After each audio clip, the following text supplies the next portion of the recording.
Let's see what's going on with this Memo situation, man. Let's see what's going on. Ayo squad, what's the drill? Back with another video, man. A lot of rappers talk about the streets, but Memo600 is one of them ones that actually saw it up close and personal.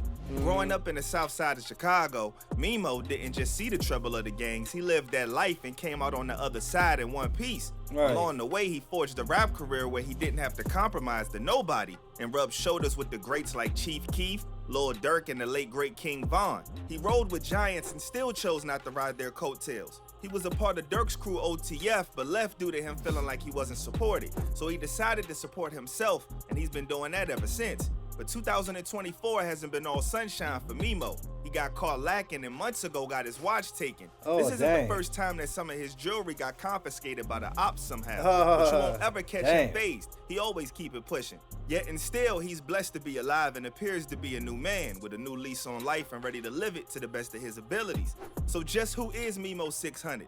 How has he changed his life? How did his watch get snatched? We gonna find out. So without further ado, let's skip the play and get down to business. Memo's story begins on May 17th, 1992, when he was born into the world filled with crime and poverty. Well, I think like you the new one. Yeah. Trying to get up on me. Well, if you want to interview me, that could be discussed. But we got to start with the early days of Memo. Where exactly did you grow up, and what was life like? Yeah, I grew up in the projects on 49th State. Then we moved over east. Then from over east to the hundreds. From the hundreds to 600. Now, one of the gangs that ruled the streets of the South Side back in the days was the Black Disciples, aka one of the most cold-blooded crews in all of Chirac. But BD's was so big that it had its own subgroups too. One was called 600. Anyone that lived on 60th and King Drive knew that 600 were running things. Since Memo and his bro called the 6000 block of South King Drive their home, they knew they had to join 600 if they wanted to survive. Damn. Boy, Chicago is... Boy, these gangs, bro. I ain't gonna lie. These gangs with that Chicago stuff really impacted. Once Cheeky popped off, man, these gangs really just went crazy, man. Like, everybody wanna be a gang. I don't care what nobody say. Motherfuckers got that from Chief Keef and them. All this gang. I mean, it been gangs. I can't say that. It been gangs, but all these little split gangs and all this stuff, man. These little groups of gang peoples, some bigger than others, but like, bro, you'll have a gang beefing with a gang that's up the street around the corner. They a whole different gang, and they beefing. Like, it's too much, brother. Ended up being a major They decision got that would joint change gangs. Memo's life, because the dude that actually started the gang was none other than D-Thang. In case you don't know, D-Thang was the brother of the one and only Lil Durk. Since Memo was now hanging out with rappers, he got into those circles and took up rap himself. This was around 2011, and Memo had just become an adult. He was 19 years old and had a story to tell, so the stage was set for him to have an amazing rap career. Right. The sad thing is, Memo was too busy up in those trenches to take rap seriously, at least for that moment. It be like So that. you always just drawn to the street type, like it was obvious to you that you were gonna, because even your early memories, it seems like you're talking about a lot of Chicago legends. You just always around that element. Yeah, I always, because I know a lot of people, so I showed you we lived there, well, so everywhere we moved around, we was outside, so we bumped into a lot of people. And what's more, he wanted to stay on those streets because of a very tragic reason. You see, on his September girl. 19th, 2011, Lil Steve got taken out by members of a rival gang called MOB. How was that when you got the news that he was killed? Like everybody, like every other tragic, you know? No. But either you gonna take that shit, so I had to take that shit in. You feel like you numb to the pain now? Like, I was numb for what? I was in shock. I ain't gonna say numb when he got shot for like 3 years, gang. It still ain't hit me. Dang. I swear to God, it ain't hit me. I went to jail, got out, that shit hit me. Word on the street was that two guys named Scrap and Moochie allegedly did it and got locked up for it later on too. D-Thang had been shot just a few days before this, so the Opps was clearly trying to start something. Tell me this, brother. When niggas be doing these drills and niggas and you go and do the time and for it, bro, do it really be worth taking away your life? Taking away 10 years of your life? Do it really be worth it? Because that principal stuff, that's why a lot of motherfuckers be in jail. Oh, the principal, he did this and that. Like, look, somebody took $1,000 from you. All right, you got that. But you know you can make that back in 3 or 4 days. So, what's the problem of taking that loss and just running up that bag again and again and again and again and again and keeping it moving?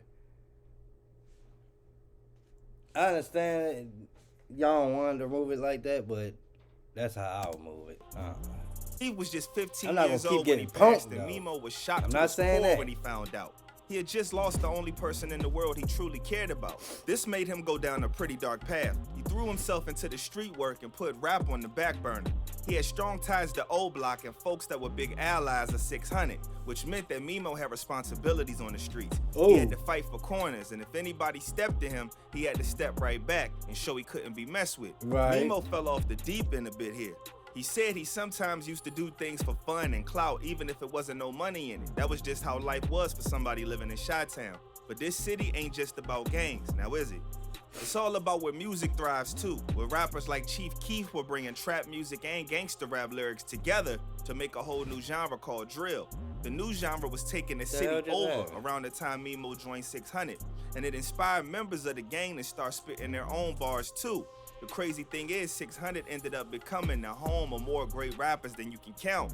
Like, I'm talking L.A. Capone, Rondo Number 9, and that Take 30 600. minutes thing. But if any of you guys are up to date on the drill scene, you'll know that a lot of 600 members also ended up behind bars. Rondo Number 9 is doing a 39-year bid for Hami. He's not the only 600 member who rapped during the day and called rap during the night. But despite that, D-Thang didn't just start a gang. He wanted to make it big in the music industry, so he started his own record label and rap collective called Only the Family. OTF had the backing of Lil Durk, who was coming up fast during those times. Members of 600 that knew how to spit fire were getting legit record contracts and earning mad stacks of cash. Memo600 was one of them, but he was also a little late to the party. I mean, he didn't release music till 2016, although that might have been cause he didn't get over the loss of his brother. But when his first song dropped, the whole drill scene exploded at the new voice that brought gritty lyrics over the beats that you could dance to. And when he collaborated with King Von to release a remix for Exposing Me, his career really started to take off. Suddenly, people on the streets would walk up to him because they knew who he was. It also helped that he was in the video for 300 with Chief Keef. So people recognized him from that as well and were shocked that he actually had a sick flow. Honestly, it was Memo's approach to music that really stood out. He always says that his bars come from the everyday struggles that he went through that was hard. By 2019, Memo was ready for a record contract, and OTF was more than happy to bring him on board. That part of the film, though, man. You know? Memo600, We shut down Saks in Atlanta for this shit. Lights off a little bit. Memo featured on OTF tracks and rode the wave until the label was the hottest thing in town. He collabed with Lil Uzi Vert and released tracks of his own, and his career started to shake up. Unfortunately, the good times weren't meant to last because Memo and OTF started falling out for a bunch of reasons. I mean, do you want to address why, you parted ways with OTF though? Yeah, I had to do my own thing. I feel like I wasn't supportive enough, like 100%. I'm too hot. I got Uzi features. It's a lot of shit, gang, that supposed to have been way more than what it was that was swept under the rug and hidden. Wow, yeah, because I didn't hear nothing about that. I really came up off steppers, bro, on my own. Like, bro, them just pushed me respect. Old Spice Strider's long-lasting freshness makes me smell good, so Coach thinks I'm slacking. If you're working hard, how do you smell so fresh? I respect to him for pushing me, but, that support wasn't there, gang. I feel like it wasn't there. Memo had that flow, but he felt like he wasn't getting the kind of recognition and attention that he deserved from OTF. In his own words, Memo felt unsupported by the label. And you would OTF seemed more focused on names like King Von and Buka 600, even though Memo had brought some of the heat to the table. And then there was Memo's personal beefs. TTB Nez became his mortal enemy when he stole his chain, and this almost lost him some respect among his homies from 600. Nez went so far as to show off the chain on Instagram, which was a straight up humiliation for OTF. Oh, snap. Man, my grandma gave me that chain. My grandma gave me that chain.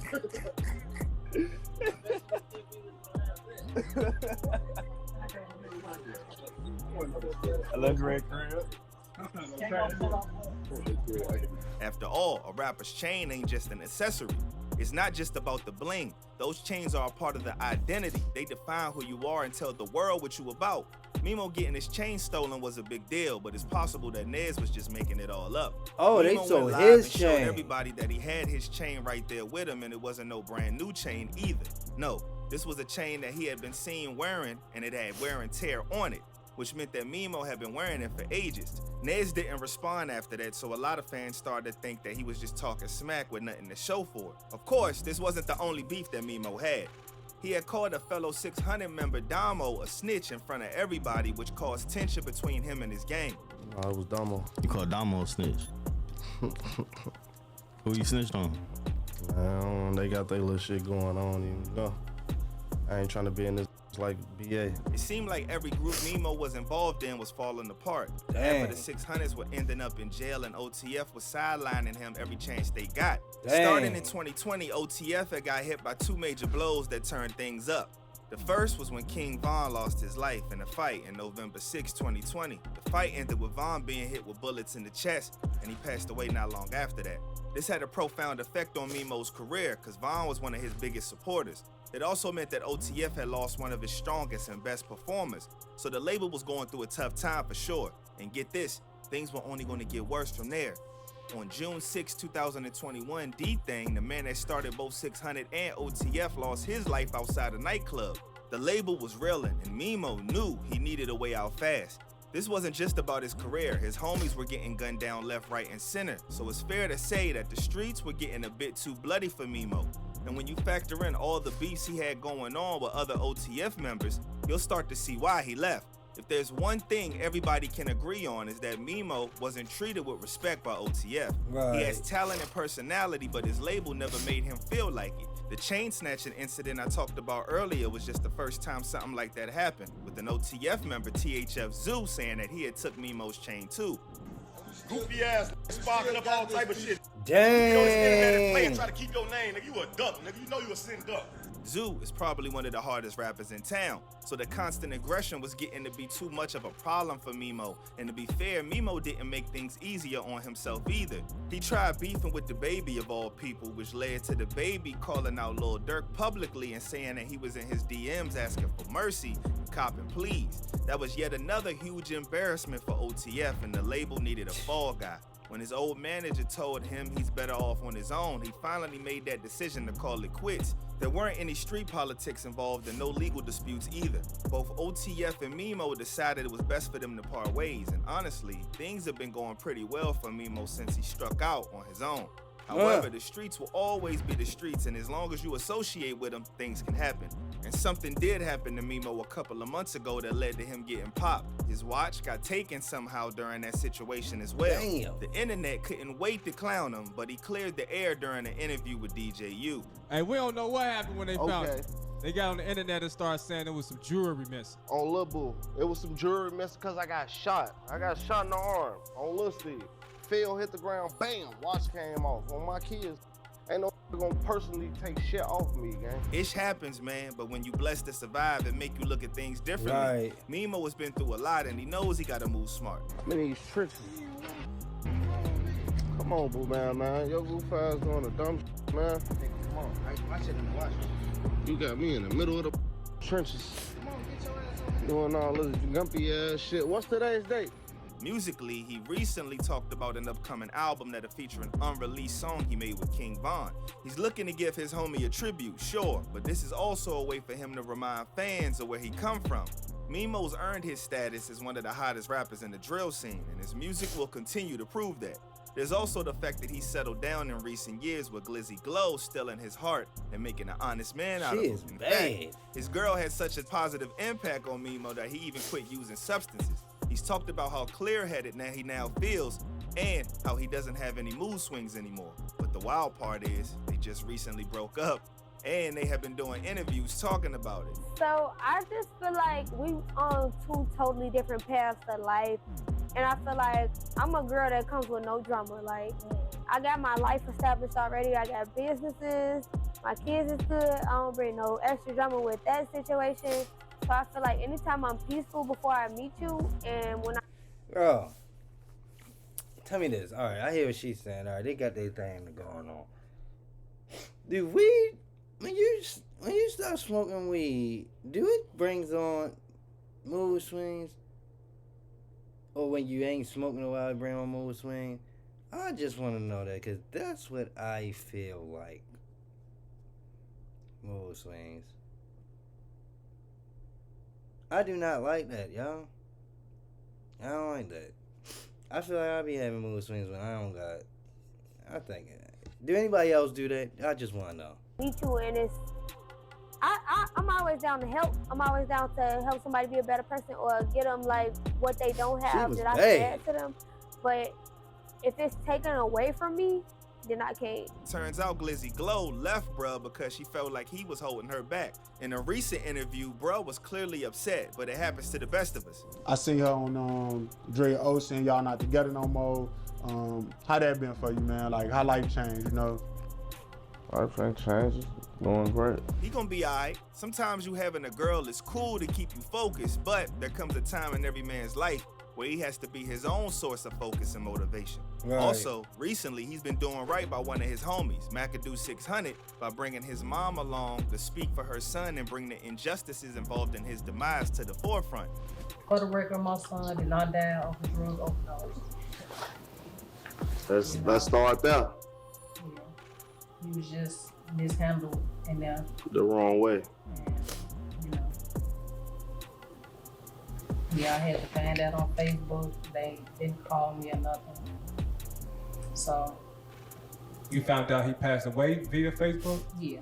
This is an honorable thing to do, and it shows how loyal Memo is and how much he has grown. In the earlier days when he first got on the scene, he developed a rep online for being kind of wild and not in a good way. It almost made bro look like a goofy, but rest assured, Memo paid his dues and he's still here to make sure his story get told right. That's what's up. That's what's up. Man, a lot of things be happening out here, man. Good thing he ain't do no dumb stuff, because he did some dumb stuff down in jail, so he keep doing this thing and keep aggressing. I mess with it. You pretty much doing what I would have been doing for real. Keeping it moving, man. Let's just make this money. Hey, man, they gonna get theirs.